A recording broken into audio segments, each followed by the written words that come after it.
अब bank, railway, SSC एवं अन्य प्रतियोगिता परीक्षा के लिए 25 वर्षों से अनुभव प्राप्त शिक्षक आनंद कुमार कर्ण द्वारा एक कदम सफलता की ओर।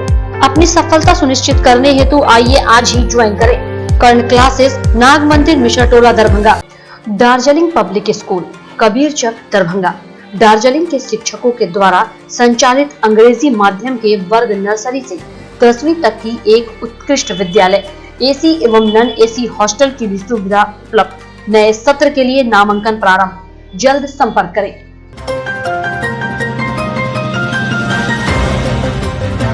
कोविड-19 से बचाव एवं सुरक्षा के लिए द्वितीय चरण की टीकाकरण की शुरुआत दरभंगा जिलाधिकारी डॉक्टर त्यागराजन एसएम ने स्वयं टीका लगवाकर किया। समाहरणालय अवस्थित योजना भवन टीकाकरण केंद्र पहुंचकर दरभंगा डीएम ने सबसे पहले अपने नाम का सत्यापन कराया। उसके पूर्व उन्होंने तापमान देखा गया, हाथ सैनिटाइजेशन से किया गया। नाम सत्यापित हो जाने के उपरांत एएनएम पल्लवी कुमारी ने जिलाधिकारी को टीका लगाया।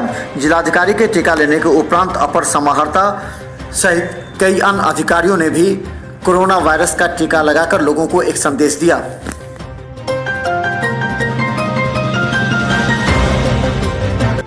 दूसरे चरण के टीकाकरण अब दरभंगा जिला के अधिकारियों के द्वारा लिया जा रहा है, जिसमें डीएम के बाद अपर समाहर्ता सह जिला लोक शिकायत निवारण पदाधिकारी, जिला सूचना एवं विज्ञान पदाधिकारी, उप निदेशक जनसंपर्क दरभंगा प्रमंडल नागेंद्र कुमार गुप्ता, अपर समाहर्ता विभागीय जांच दरभंगा अखिलेश प्रसाद सिंह, जिला भू अर्जन पदाधिकारी अजय कुमार, तमाम पदाधिकारी एवं कर्मियों ने टीका लगवाया।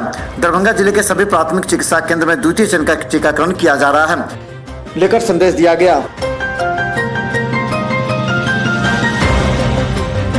सड़क दुर्घटना ग्रस्त व्यक्तियों की सदैव मदद करने एवं उन्हें ससमय अस्पताल तक पहुंचाने वाले हनुमान नगर प्रखंड के बिशनपुर थाना अंतर्गत मुस्तफापुर वार्ड नंबर 16 निवासी रामबली सहनी का पुत्र बबलू सहनी एवं जिलाही के स्वर्गीय रुद्र मंडल के पुत्र राम विनोद मंडल को जिलाधिकारी दरभंगा डॉक्टर त्यागराजन एसएम के द्वारा प्रशस्ति पत्र एवं स्मृति चिन्ह प्रदान किया। इन्हें सम्मानित किया गया।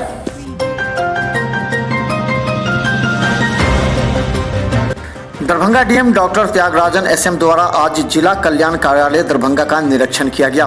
उन्होंने कल्याण विभाग बिहार सरकार द्वारा संचालित योजनाओं से संबंधित संचिकाओं का निरीक्षण किया तथा जिला कल्याण पदाधिकारी दरभंगा मदन प्रसाद से बिंदुवार जानकारी प्राप्त की। कल्याण विभाग द्वारा जिले में संचालित अनुसूचित जाति, अनुसूचित जनजाति, अत्यंत पिछड़ा वर्ग छात्रावास की स्थिति के संबंध में जल कल्याण पदाधिकारी से जायजा लिया। निरीक्षण के दौरान उन्होंने रोकर पंजी, छात्रवृत्ति वितरण कार्यालय सभी की जांच की समीक्षा की।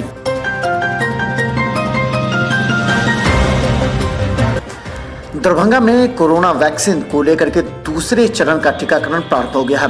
अब दरभंगा के अधिकारियों के द्वारा टीका लेकर आम जनता को संदेश दिया जा रहा है। Darbhanga DM doctor Tyagarajan SM ने आज अधिकारियों के साथ वैक्सीन लेने के बाद आज देर साथ समीक्षा करते हुए कहा कि 70% टीकाकरण हो चुका है और कहीं से भी जिले में किसी भी तरह की अप्रिय घटना या किसी समस्या की सूचना नहीं है।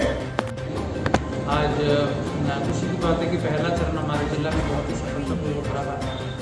कहीं कोई सूचना नहीं हुई और 70% से ऊपर चिकित्सक और मेडिकल दिया है।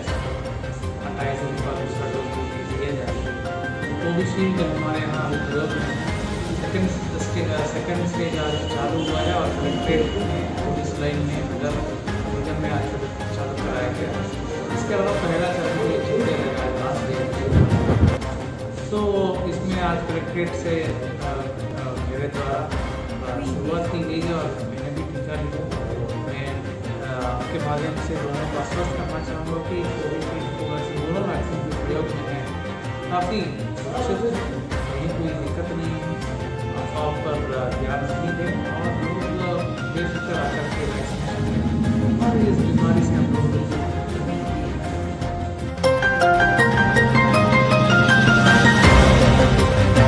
किसान विरोधी कृषि कानून के खिलाफ राष्ट्रवादी चक्का जाम आंदोलन में 2 बजे से 3 बजे तक पूर्व विधायक भोला यादव के नेतृत्व में सैकड़ों राजद कार्यकर्ता गंज चौक पर उतरे, जिसमें जिला अध्यक्ष यास्मीन खातून के नेतृत्व में महिलाओं ने भी बढ़ चढ़कर हिस्सा लिया। और राष्ट्रीय पथ पूर्ण रूप से जाम है। ये भारत सरकार के हठधर्मता के कारण 3 काला कानून वापस नहीं लिया गया। कृषि को जिस तरह से कॉरपोरेट घरानों के हाथ गिरवी रखने का नरेंद्र मोदी जी ने जो संकल्प लिया है, उस संकल्प को वापस कराने के लिए पूरे देश के किसान, पूरे देश के सभी पार्टी के लोग, विपक्ष के सभी दल आज चक्का जाम किए हुए हैं और सरकार को सांकेतिक रूप में बताना चाहती है जो हर हाल में ये तीनों काला कानून को वापस ले। केवटी थाना के एक व्यक्ति अपनी बेटी की हत्या पर कोई कार्रवाई न होने पर सिटी एसपी के पास गुहार लगाने पहुंचा। सिटी एसपी ने आश्वासन देते हुए कहा कि जल्द ही आरोपियों पर कार्रवाई की जाएगी। केवटी थाना होगा। हमारी बच्ची नवंबर की 15 तारीख को गायब हो गई, उठा लिया आदमी ने। 28 तारीख को 14 दिन के बाद हमारी बच्ची का लाश मिला। प्रशासन ने कुछ किया नहीं अभी तक। आज 14 महीना 13 महीना हो गया, अभी तक हमारी बच्ची का फोरेंसिक रिपोर्ट भी नहीं आया और वो केस पे सब दावे हो रहे। क्या बोले सिटी एसपी, क्या बोले? अभी इनके पास भी गए तो प्रयास करते हैं।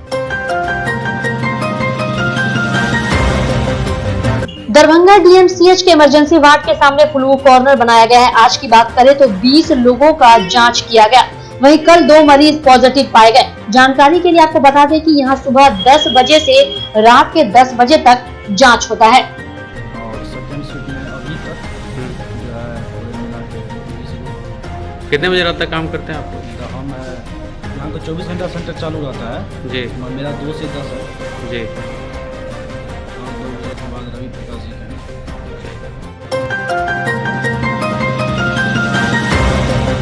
फ्रंटलाइन वर्कर को कोरोना की वैक्सीन शनिवार से दी गई। Civil surgeon doctor Sanjeev Kumar Sinha ने बताया कि 12,000 फ्रंटलाइन वर्कर कोरोना वैक्सीन देने का लक्ष्य निर्धारित किया गया है। पहले दिन शहर के 3 स्थानों पर वैक्सीनेशन किया गया। ये स्थान नगर निगम परिसर, योजना भवन, पुलिस लाइन परिसर स्थित अस्पताल है। वहीं फ्रंटलाइन वर्कर में जिला प्रशासन, पुलिस प्रशासन, नगर निगम से जुड़े अधिकारी व कर्मियों को जो फ्रंट लाइन में रहकर कोरोना काल में कार्य किए हैं, अब उन्हें कोरोना की वैक्सीन दी जा रही है। सभी फ्रंटलाइन वर्कर को 14 फरवरी तक टीकाकरण करने का निर्देश राज्य स्वास्थ्य विभाग से दिया गया है। वहीं टीकाकरण केंद्र पर 100 लाभार्थियों को ही वैक्सीन दी जाएगी।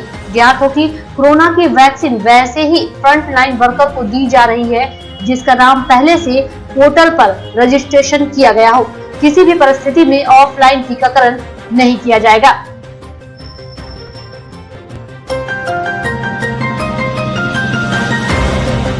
अल्पसंख्यक मुस्लिम परित्यक्ता एवं तलाकशुदा महिलाओं को 25,000 रुपए की आर्थिक मदद दी जाएगी। इसके लिए लाभुकों ने आवेदन देना शुरू कर दिया है। प्रखंड मुख्यालय में आयोजित शिविर में 12 महिलाओं ने आवेदन दिया है। प्रखंड क्षेत्र की ऐसी महिलाएं 8 फरवरी तक प्रखंड मुख्यालय में अपना आवेदन जमा कर सकती हैं। वीडियो की देखरेख में आयोजित शिविर में जिला अल्पसंख्यक कल्याण अधिकारी ने लाभुकों की मदद से संबंधित कई निर्देश दिए। उप विकास आयुक्त सह जिला स्तरीय चयन समिति के निर्देश पर प्रखंड मुख्यालय में शिविर का आयोजन किया गया। वहीं जिला अल्पसंख्यक कल्याण अधिकारी ने बताया कि 9 फरवरी तक जिला अल्पसंख्यक कार्यालय में प्रखंडों से आवेदन जमा किए जाएंगे। जिला स्तर पर आवेदनों की समीक्षा 9 से 10 फरवरी को होगी और 15 फरवरी को सुयोग लाभुकों को वित्त पोषण हेतु विभाग को अनुशंसा के साथ अग्रसर किया जाएगा। इस योजना के तहत लाभुकों को वित्त पोषण के लिए 25,000 रुपए नगद मिलने का प्रावधान है।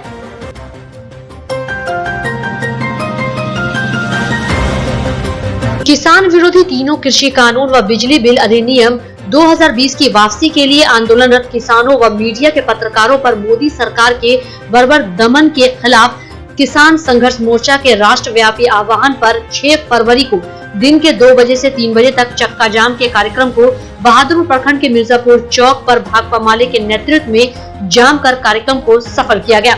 चक्का जाम आंदोलन का नेतृत्व भाकपा माले जिला स्थायी कमेटी सदस्य नंदलाल ठाकुर और लोकल कमेटी सचिव किशुन पासवान ने किया।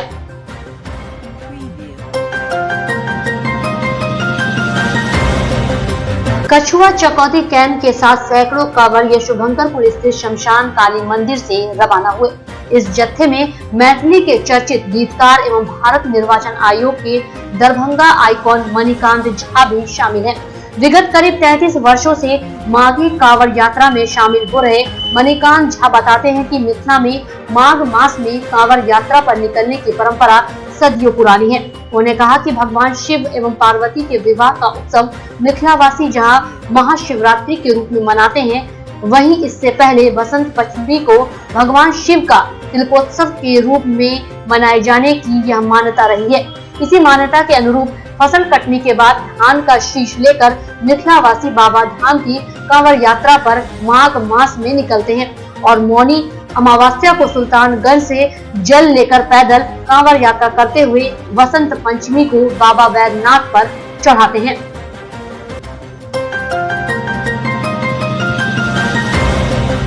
भैयासराय महिला थाना की पुलिस ने दुष्कर्म के 3 आरोपितों के खिलाफ इश्तेहार चिपकाया है। महिला थाना अध्यक्ष नुसरत जहां ने बताया कि सदर थाना क्षेत्र के बेलही गांव निवासी मोहम्मद कैफी, मोहम्मद गुलरेज व मोहम्मद आरजू दुष्कर्म के मामले में काफी दिनों से फरार चल रहे थे। इसी को लेकर उनके घर पर इश्तेहार चिपकाया गया है। अगर 1 माह तक तीनों आरोपित न्यायालय में आत्मसमर्पण नहीं करते हैं तो उनके खिलाफ कुर्की की जाएगी। बताया जाता है कि सदर थाना क्षेत्र के एक गांव की नाबालिग लड़की ने मोहम्मद कैफी पर शादी का झांसा देकर यौन शोषण का आरोप लगाया था। इसमें मोहम्मद गुलरेज व मोहम्मद आरजू भी संलिप्त थे। उसके बाद पीड़िता के परिजनों ने महिला थाने में प्राथमिकी दर्ज कराई। उसके बाद तीनों आरोपी फरार चल रहे थे।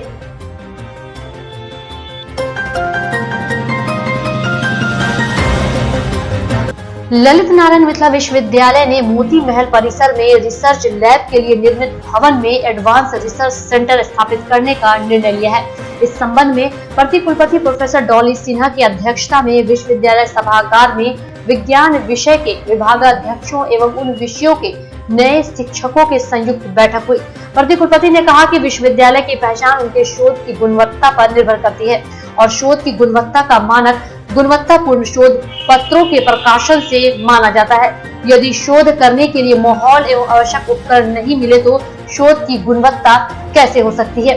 इस संबंध में उन्होंने नए शिक्षकों जो बीपीएससी से चयनित होकर इस विश्वविद्यालय में योगदान दिए हैं से कहा कि आप अच्छे संस्थानों से पढ़कर तथा शोध कार्य करके यहाँ आए हैं। आपकी अभी लंबी सेवा है, इसलिए आप लोगों को मिलकर इसकी जिम्मेवारी लेनी चाहिए। शिक्षकों ने कहा कि विश्वविद्यालय द्वारा शोध को बढ़ावा देने के लिए शोधार्थी को स्टाइपेंड अथवा स्कॉलरशिप का प्रावधान होना चाहिए। इस पर प्रति कुलपति ने विश्वविद्यालय द्वारा इसे गंभीरता से लिए जाने का आश्वासन दिया।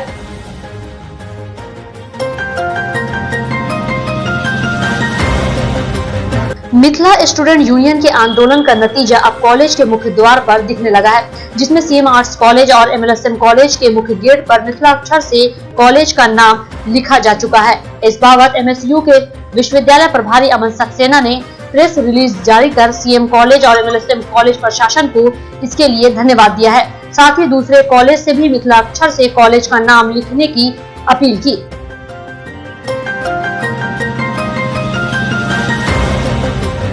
एमके कॉलेज छात्र संघ अध्यक्ष मुकुंद कुमार के नेतृत्व में नवनियुक्त प्रधानाचार्य डॉक्टर एलपी जायसवाल को भव्य स्वागत किया गया। जिला कार्यकारी अध्यक्ष सौरभ कुमार के नेतृत्व में निवर्तमान प्रधानाध्यापक रमेश यादव को विदाई दी गई। समारोह में उपस्थित एनएसयूआई जिलाध्यक्ष त्रिभुवन कुमार ने कहा कि नए प्रधानाध्यापक एलपी जायसवाल का स्वागत किया, वहीं निवर्तमान प्राध्यापक रमेश यादव को भावविहीन विदाई दी।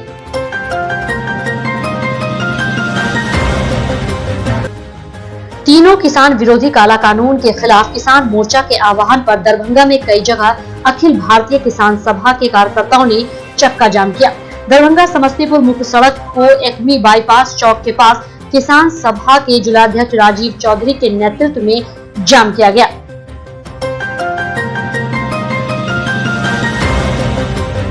संस्कृत विश्वविद्यालय के बहुउद्देशीय भवन में नेहरू युवा केंद्र के द्वारा जल संरक्षण को लेकर संगोष्ठी का आयोजन किया गया।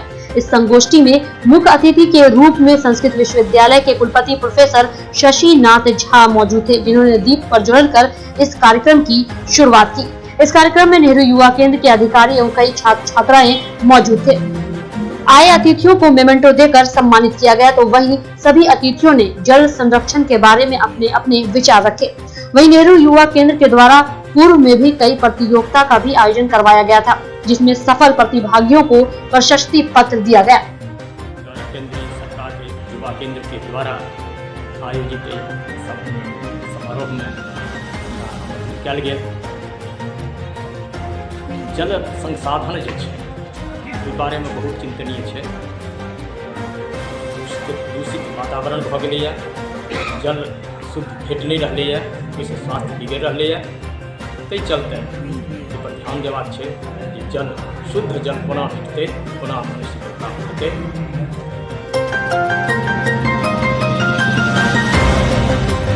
दरभंगा नगर निगम में सफाई कर्मियों को कोविड-19 टीका के दूसरे चरण में टीका दिया गया। कुल 1063 लोगों का रजिस्ट्रेशन कॉपी टीका के लिए हुआ था, जिसमें पहले दिन 100 लोगों के सूची नगर निगम में जिला स्वास्थ्य समिति के द्वारा उपलब्ध कराया गया था और उन्हीं लोगों को एक एक कर टीका दिया गया। टीकाकरण के दौरान उप नगर आयुक्त, नगर प्रबंधक मौजूद थे, जो सारे कार्यकलाप को देख रहे थे।